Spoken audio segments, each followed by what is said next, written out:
Existem declinações. Mas gramática de lá. Eu estava dentro do balneário, porque estávamos a mandar o relatório do jogo para a Liga, como sabe, via fax.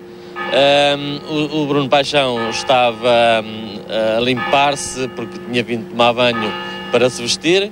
O comandante da Força abriu a porta. Ser estudante universitário para distinguir a apreensão crescente na comunidade. O aparecimento de novos casos significa que a epidemia se espalhou e não se circunscreve apenas a um matador na região de Brentwood, como foi diagnosticado. Este fim de semana, a febre aftosa que atinge não só os porcos, como vacas, carneiros e cabras, foi detectada em 13 locais diferentes na região de Devon, no sul do Reino Unido. Aos 28 porcos doentes encontrados no matadouro, em Brentwood, junta-se agora um número ainda não determinado, mas seguramente elevado, uma vez que a região de Devon é uma das maiores zonas de criação de gado. Este surto de febre aftosa obrigou naturalmente o governo britânico a tomar medidas, porque, apesar de ser inofensiva para o ser humano, a doença é altamente contagiosa. E, neste sentido, foram já abatidos mais de 2.000 porcos, perto de 500 de bovinos e cerca de 250 carneiros. As carcaças dos animais estão a ser queimadas em incineradoras gigantes. Todos os locais onde foi detectada a febre aftosa estão igualmente sob vigilância e de quarentena. Determinação do governo britânico. O embargo das exportações de carne de porco e leite para a Europa mantém-se. Determinação da Comissão Europeia. Foi uma medida de mera precaução, mas a verdade é que o próprio otimismo manifestado no final da semana passada pelas autoridades de saúde inglesas já não é o mesmo. E apesar de todas estas medidas, não está excluída a possibilidade de terem sido exportados animais infectados para o continente europeu. Tudo isto está hoje também em discussão em Bruxelas. A febre aftosa veio complicar ainda mais a reunião dos ministros da Agricultura dos 15, que já tinham muito para falar e discutir sobre o complexo dossiê das vacas loucas. E hoje é formalmente assinado o Tratado de Nice, um acordo que, recorde-se, foi polémico porque desde o início que implicava a perda de poder dos pequenos países. Portugal teve um papel decisivo na cimeira. Hoje o tratado é assinado, mas já revela algumas fraquezas, como nos conta o António Esteves Martins.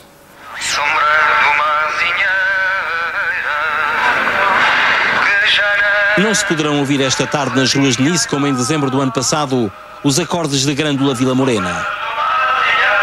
Também não é preciso, não se prepara nenhuma revolução, procede-se apenas à assinatura simbólica de um tratado que se destina a preparar a Europa para o futuro alargamento.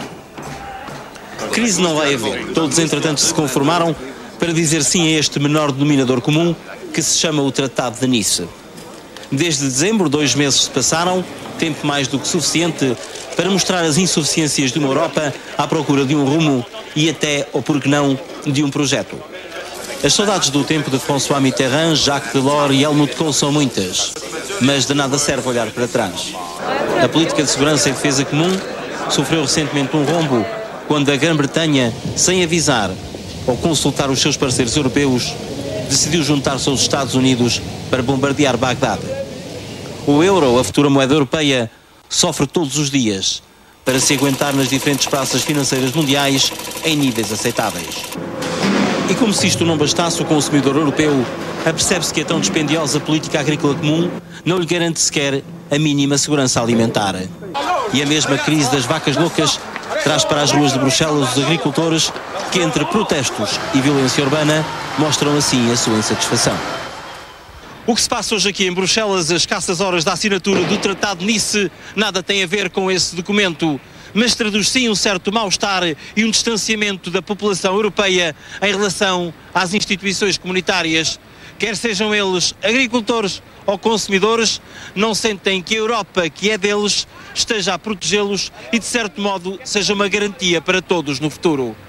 António Esteves Martins e Sérgio Pinheiro, RTP, Bruxelas.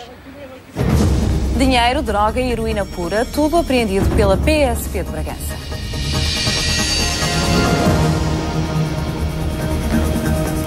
Duas pessoas morreram e 6 ficaram gravemente feridas no acidente de viação esta madrugada em Aguiar da Beira. O excesso de velocidade terá estado na origem deste acidente na Estrada Nacional 330. As vítimas mortais são 2 jovens de 25 anos. Estrada Nacional 330, proximidades de Aguiar da Beira, madrugada fatal para 2 dos ocupantes de outros tantos veículos ligeiros envolvidos num aparatoso e grave acidente. Foi por volta da 1h30, colisão quase frontal à saída de uma curva entre um ligeiro de passageiros e outro comercial. Os carros ficaram neste estado, os mortos eram 2 jovens, um de 24, outro de 25 anos. Um deles era o condutor do comercial, aparentemente o responsável pelo embate. O outro viajava no ligeiro de passageiros, no banco da frente. Tiveram morte quase imediata. Em estado grave ficou o outro condutor. Os bombeiros demoraram mais de 1 hora para o libertarem de entre os destroços. No ligeiro de passageiros viajavam no total 6 pessoas, entre elas uma criança de 6 anos. Todos receberam assistência no Hospital de Viseu. Há 2 feridos ainda em estado grave.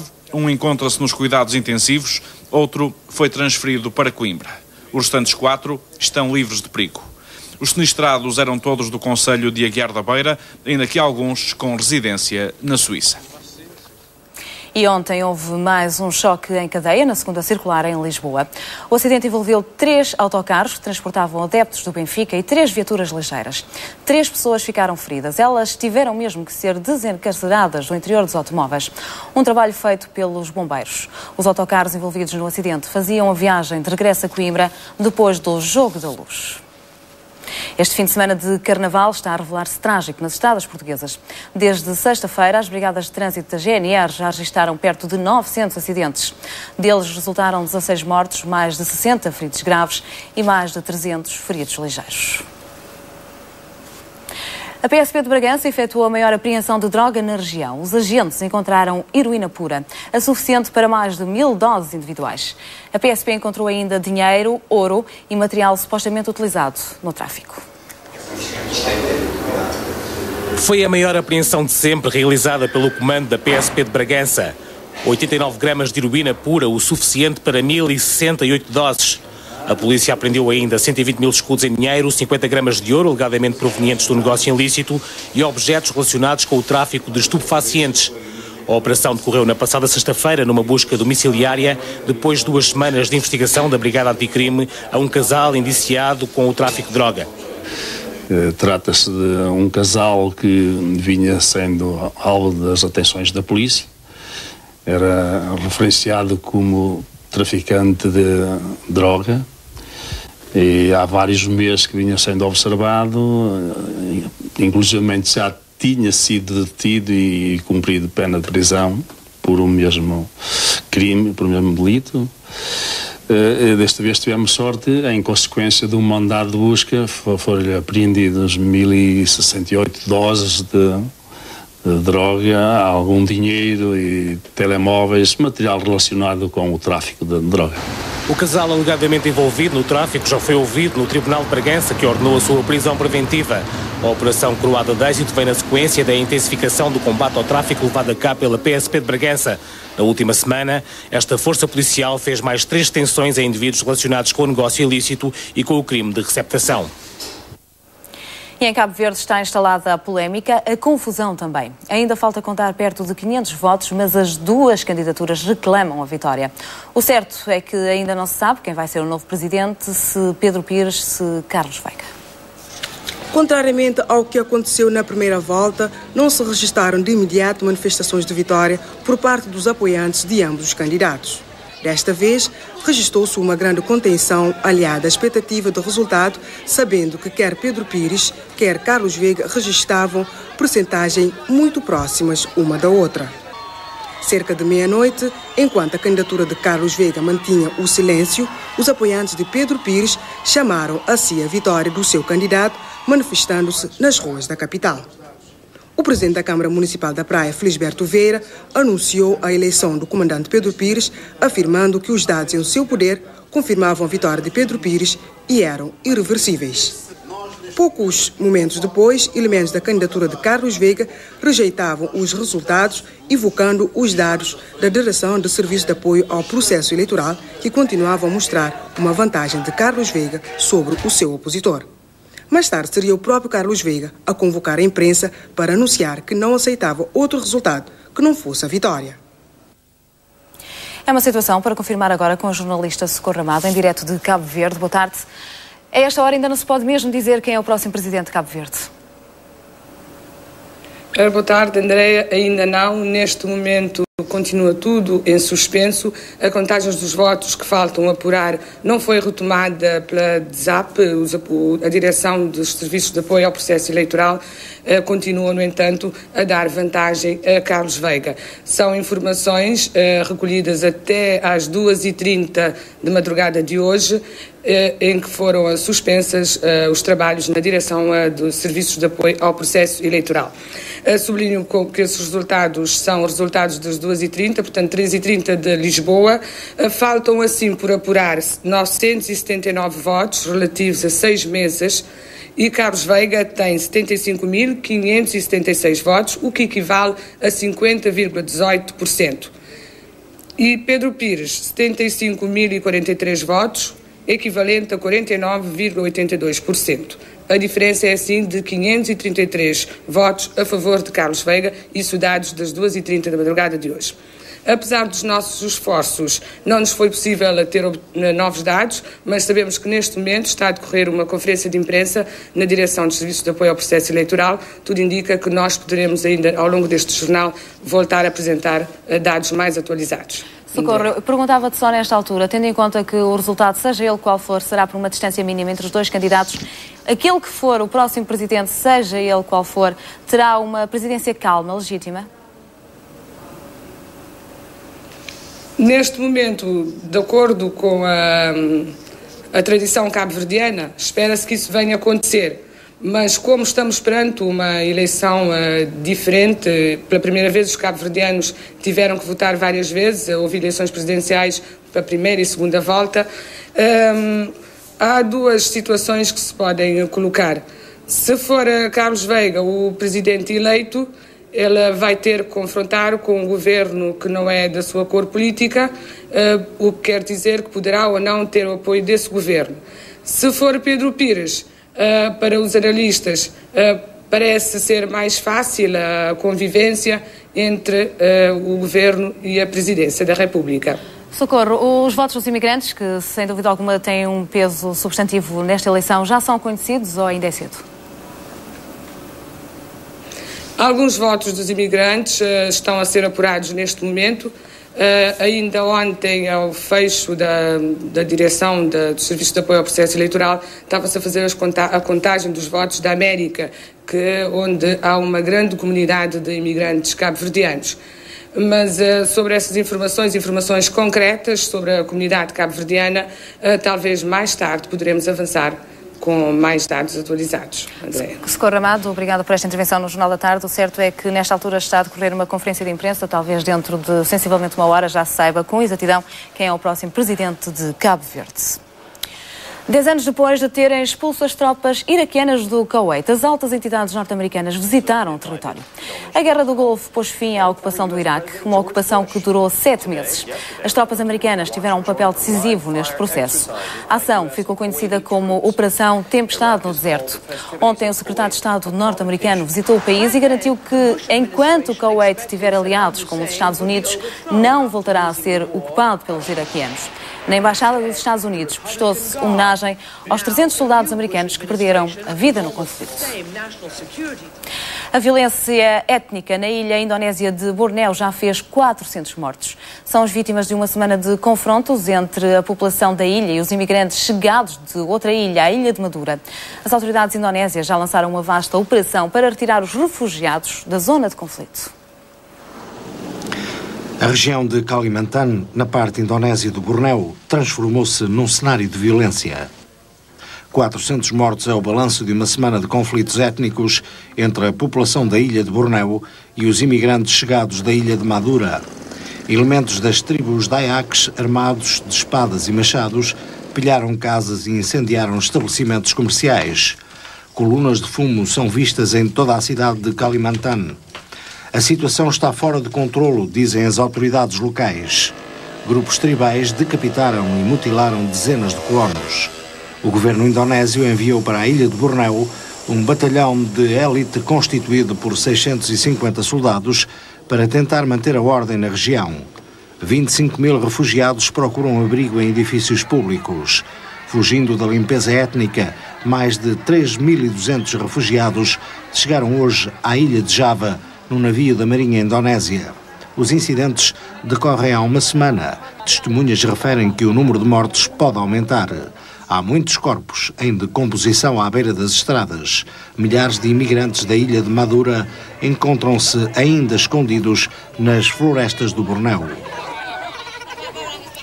2 sismos atingiram hoje o norte do Japão. O primeiro registrou-se durante a tarde, eram 3 horas no Japão, 6 da manhã em Portugal. O sismo atingiu uma magnitude de 6,7 graus na escala de Richter, mas não provocou vítimas nem prejuízos. O segundo sismo, de 5,6 graus, registrou-se no mar, a 10 km de profundidade. Foi a nordeste de Tóquio. O Instituto de Meteorologia japonês já disse que não há perigo de maremotos ou de ondas gigantes. Portugal prepara o jogo com Andorra. É o jogo de regresso dos 3 internacionais castigados pela FIFA. O grupo Mitsubishi, fabricante japonês de automóveis, vai despedir 9.500 trabalhadores. Um mega despedimento para tentar ultrapassar a crise. Uma das 4 fábricas do grupo no Japão vai também encerrar, o que significa uma quebra de 20% na capacidade de produção. Mas este não é o único anúncio. Também a americana Chrysler vai deixar mais de 19 mil pessoas no desemprego. A Mitsubishi não aguentou a crise. Há pouco tempo admitiu que durante 20 anos encobriu várias queixas sobre defeitos. A falta de confiança dos clientes parece agora uma das razões para o plano de salvamento. O grupo automobilístico japonês vai despedir 9.500 trabalhadores e encerrar uma das 4 fábricas, ou seja, dispensa 14% dos empregados e provoca uma quebra de 20% na produção. A Mitsubishi, no início deste mês, decidiu recolher 1.300.000 carros. Foram todos para a inspeção. Os principais problemas são falhas de travões e embreagem e fugas de gasolina. Um mega despedimento que não é único. Uma outra construtora automóvel, a americana Chrysler, vai despedir 19.300 pessoas até ao final do ano. O anúncio foi feito hoje na Alemanha pela casa-mãe Daimler Chrysler. Mas o plano de reestruturação é bem mais dramático para os funcionários. Nos próximos 3 anos, os despedimentos vão continuar, vão atingir 26 mil pessoas. Uma crise a afetar 2 grandes grupos que trabalham há vários anos juntos. Nos Estados Unidos, por exemplo, a aliança entre a Mitsubishi e a Daimler dura há 30 anos. E começa hoje na Inglaterra o julgamento de Perry Walker, o proprietário de um caminhão, onde em junho do ano passado foram encontrados 58 pessoas mortas. Imigrantes ilegais chineses que morreram asfixiados. Recorde-se que apenas 2 pessoas conseguiram sobreviver a uma longa viagem, escondidos num caminhão sem qualquer tipo de entrada de ar. A macabra descoberta foi feita durante uma inspeção de rotina ao porto inglês de Dover. Foi a 19 de junho do ano passado. 2 dias depois, Perry Walker era detido. O camionista holandês, de 32 anos, arrisca-se agora à prisão perpétua se ficar provada a responsabilidade no transporte dos imigrantes clandestinos. Já este ano, a polícia chinesa deteve o alegado cabecilha da rede de tráfico de pessoas que terá organizado a viagem das vítimas de Dover. E a ETA é o alvo de uma vasta operação que está a ser lançada pela polícia espanhola. Até agora já foram presas 10 pessoas, alegadamente por serem membros da organização separatista basca.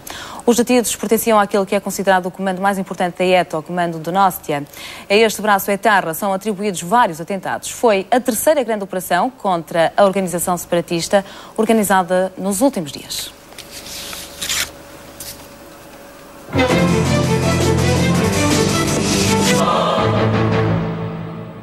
Pontes para o futuro. Este é o lema da capital da cultura e é uma metáfora que assenta muito bem à cidade do Porto, porque é uma cidade que já tem 5 pontes e há uma 6ª travessia em construção. Era uma espécie de sufocação serena, morna e um ar macio, marcando nitidamente o arco metálico da velha ponte. Escreve António Rebordão Navarro no Discurso de Desordem. Mas o retrato é feito também na imagem do Porto como cidade de pontes, documentos ímpares da engenharia, da ciência e da arqueologia industrial, a marcar épocas, séculos e, sobretudo, a contar história. Ao todo são 5 pontes a fazer ligação das 2 margens, Porto e Gaia, Dom Luís, Dona Maria, São João, Freixo e a Rábida. Em construção está uma 6ª ponte, a Ponte do Infante. Um dos símbolos do Porto são as pontes, sobretudo esta. É uma ponte bonita, feita em ferro, mas tem outras e vai ter mais. E eu acho que as pontes são sempre um ponto de união. Gaia já pertenceu ao Porto, esta parte, a Ribeirinha de Gaia já fez parte da cidade do Porto, e é uma ligação, é uma tradição, e eu acho que as pontes vão continuar no futuro a ser a ligação entre as duas margens. O Rio Douro, que fez o Porto tal como é, faz também das pontes razão de existência. Símbolos emblemáticos da cidade são também obras de arte. Quem vê as pontes ao pormenor facilmente imagina o custo da Conceição. Em especial a ponte Dom Luís, ex-libris da cidade, faz parte integrante da paisagem portuense. Eu recordo-me de ler reportagens nas minhas pesquisas que faço sobre as coisas do Porto, ler reportagens sobre a inauguração da ponte, consideravam-na demasiado larga, uma ponte demasiado larga, onde caberiam 3 trens a par. Hoje nós reconhecemos que a ponte é estreita, é demasiado estreita, não é suficientemente larga para o trânsito que tem, mas sobretudo a estrutura em ferro, olhando a ponte dá a impressão que estamos a ver uma obra de filigrana. Eu acho-a muito bonita e ela é de facto um símbolo do Porto. O Porto, como cidade de cultura, mostra-se também como cidade de pontes, a oferecer outros sinais de identidade e de caráter através destas obras magistrais. Como uma das maiores atrações turísticas da cidade, sugere-se então uma viagem à descoberta das pontes.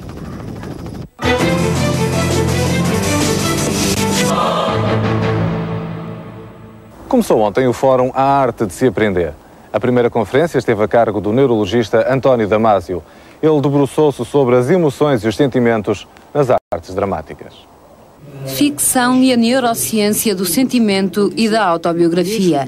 O neurologista António Damasio estabelece a relação entre a emoção e a memória através das artes dramáticas. Quando uma história é bem contada, entre muitas outras coisas, vai poder, por razões muito particulares, que vamos discutir daqui a uns minutos, vai poder criar emoções, vai poder induzir emoções através da forma como se insere, através da forma como pode despoletar os mecanismos de indução das emoções no organismo vivo humano.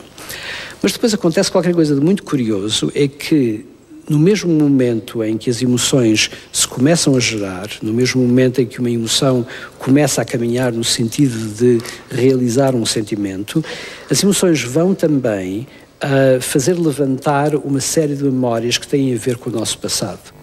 Porque, diz António Damasio, quando assistimos a uma peça de teatro, ou um filme, ou um programa de televisão, estamos a ser os nossos próprios dramaturgos.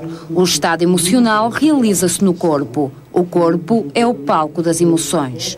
Para o cientista, há uma distinção clara entre emoção e sentimento. A emoção é a forma como reagimos aos estímulos do ambiente e pode ser percebida pelos outros, enquanto o sentimento é privado e só é conhecido pelo próprio indivíduo. Partindo para o concreto, os locais cerebrais de indução das emoções estão definidos. A partir daí, a equipa de neurologia da Universidade de Iowa, chefiada por Damasio, realizou um trabalho a partir da captação da imagem cerebral de indivíduos submetidos à experimentação de sentimentos. A felicidade, a tristeza, o medo, a zanga, e concluiu: quando experimentamos cada um dos sentimentos, produzem-se alterações de atividade em diferentes zonas do cérebro. É evidente que não é possível estudar diretamente os sentimentos que cada um de nós tem, mas é possível encontrar correlações extremamente diretas e extremamente válidas que nos vão permitir conhecer cada vez melhor a forma como esses sentimentos se realizam. E assim abriu António Damasio o Fórum A Arte de se Aprender. A proposta é a reflexão sobre as relações entre as artes performativas e o ensino, numa parceria entre o Teatro Nacional São João e a Câmara Municipal do Porto.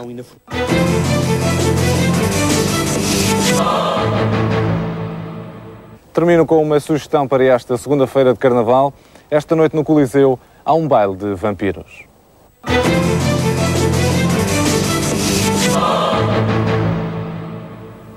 E afinal está tudo na mesma. O Boa Vista foi empatar à Luz e mantém a liderança do campeonato. Abrimos assim a página do desporto. Rui Martins, boa tarde. Os da frente continuam próximos e o campeonato ao rubro. Sim, e vai continuar, porque não faltam motivos de interesse. Há agora proximamente um Braga, Benfica, depois um Porto Sporting. De facto, isto promete. No jogo de ontem faltaram os golos. Foi tudo muito competitivo, muito tático, mas não houve a emoção que os golos proporcionam. O empate teve sabor a vitória para o Boa Vista, dado que manteve a liderança. O Benfica perdeu uma boa ocasião para conquistar o primeiro lugar, mas a equipa da Luz está cada vez mais consistente e mantém intactas as aspirações à conquista do título. O Boa Vista apresentou-se na Luz com uma estratégia um pouco diferente do habitual. O Benfica sentiu então enormes dificuldades, muito mais porque utilizou quase sempre o corredor central para criar perigo. Mas quando arranjou algum espaço, encontrou pela frente um guarda-redes em grande forma. Ricardo assinou uma exibição notável, aqui a evitar o golo de Manique. Sanches foi o verdadeiro motor da equipa do Boa Vista. Ele mesmo tentou várias vezes o golo. Aqui já na segunda parte, um livre. Depois a resposta também de bola parada por Pierre Van Hooijdonk. A melhor oportunidade do Boa Vista. Martelinho também com uma exibição acima da média. O cruzamento e Duda, livre de qualquer marcação, a acertar no que à partida parecia mais difícil. Na parada e resposta, o Benfica construiu também a melhor oportunidade. Carlitos, o cruzamento é meio golo, mas falta outra metade do holandês do Benfica. Seus encarnados não tiveram a eficácia desejada por Tony. Ricardo correspondeu perfeitamente àquilo que lhe foi pedido por Jaime Pacheco. Quase na última jogada do desafio, destaque para Freixo. Esteve muito perto do golo, ele que tinha acabado de entrar no Boa Vista.